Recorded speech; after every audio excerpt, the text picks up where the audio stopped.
Perihan Taylı, Minik Öncüler kurucusu ve sorumlu müdürü. Biz burada minik öncülerimizle beraber 3, 4, 5, 6 yaş çocuklarımızla okul öncesi eğitiminde beraber oluyoruz. Ve gerçekten de elimizden ne gelirse çocuklarımızla çift yönlü eğitim vererek devam ediyoruz. Hem okul öncesi anaokulu eğitimini verirken ve bütün melekeleri çocuklarımıza kazandırmaya çalışırken bunun yanında çok daha önemsediğimiz Kur'an ahlakıyla ahlaklanmaları için manevi değerler eğitimi veriyoruz. Çocuklarımız 3 yaştan itibaren okulumuza kabul ediliyor. 3 yaş grubundaki çocuklarımızla asıl itibariyle eğitim oyun şeklinde gerçekleştiriliyor. Biraz oyun, biraz eğitim, oyunun içinde eğitim. Oyunun şekillerini ve biçimini biz belirleyerek onlara vermek istediğimiz eğitim veriyor ve okul disiplinini öğretmiş oluyoruz. Fakat tam olarak çocuklara eğitimimiz 4 yaştan itibaren başlıyor. 4-5-6 yaş grubuyla tam olarak hem manevi eğitimde hem de okul öncesi eğitiminde sistematik bir eğitim gerçekleştiriyoruz. Hafta içi her gün çocuklarımızla beraberiz. Okul öncesinde bu 3 ile 7 yaş arasının kesinlikle ıskalanmaması gereken çok kıymetli bir yaş dilimi olduğunu düşünüyoruz. Bugün psikoloji bilimi ve eğitim bilimi bunu böyle kabul ederken esasında 15 asır öncesinden Peygamberimizden gelen hadis-i şeriflerle 4 yaştan itibaren çocuklarımızın birer şahsiyet olabilmeleri için eğitime alınmaları gerektiğini öğrenmiş bulunuyoruz ve bunu da hayata aktarmaya çalışıyoruz Allah'ın izniyle.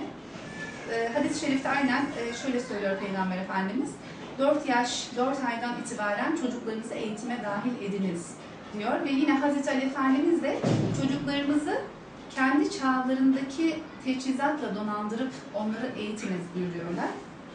Biz de işte bu tavsiyelerden yola çıkarak zaten bu kurumu açmış bulunuyoruz.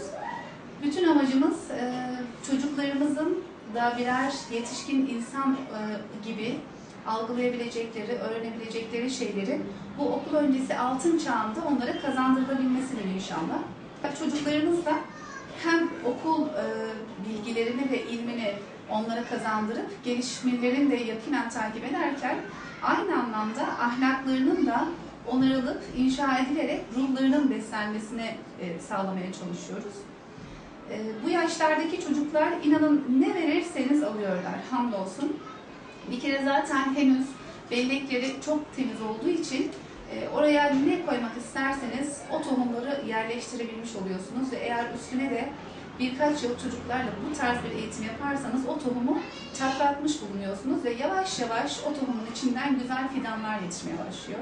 Dolayısıyla anne babalara rica ediyoruz, lütfen evlatlarını Allah'tan emanet olarak istedikleri evlatlarını sorumluluklarını yerine getirecek şekilde hayatlarını önemseyip düzene koyarak onların eğitimlerini birinci derecede önem sırasına yerleştirsinler ve sorumluluklarını Allah'a ve evlatlarına karşı yerine getirsinler. Bu asla göz ardı edilemeyecek bir yaş dilimi. Eğitim çalışmalarımızda biz ekip olarak arkadaşlarımızla beraber çocuklarımızla hafta içi her gün sabah 10 ile 5 arasında çocuklarımızla ilgilenirken burada eğitimin kaliteli olabilmesi ve kalıcı olup ahlaka dönüşmesi için elbette anne babalardan ciddi ve önemli beklentilerimiz var.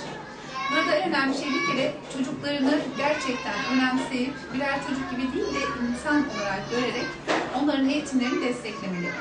Burada çocuklara ciddi bir eğitim veriliyor ve bunun pekişmesi için kesinlikle evde anne babaların çocuklardan bir geri dönüt almaları gerekiyor ve gönderilen ödevleri çocuklarıyla beraber güzel bir zaman diliminde onlara biraz daha benimseterek, daha hoş göstererek, onların böyle sıkılmayıp da zevk aldıkları zaman dilimlerinde bu eğitimi perçinleşmesi için onlarla beraber dersleri muhakkak tekrar etmeleri ve ödevlerini yerine getirmeleri gerekiyor. Ama bundan da daha önemlisi, burada bizim çocuklarımıza kazandırmak istediğimiz özgüven, özbeceriler, temizlik alışkanlıkları, insani ilişkiler, kendi ayakları üzerinde duruşu, bir başkasıyla sosyalleşerek topluma karışması için gereken ahlaki özellikleri çocuklarımıza kazandırmak isterken burada en önemli şey, burada öğrendikleri gerçeklerin anne baba üzerinde de yaşanması.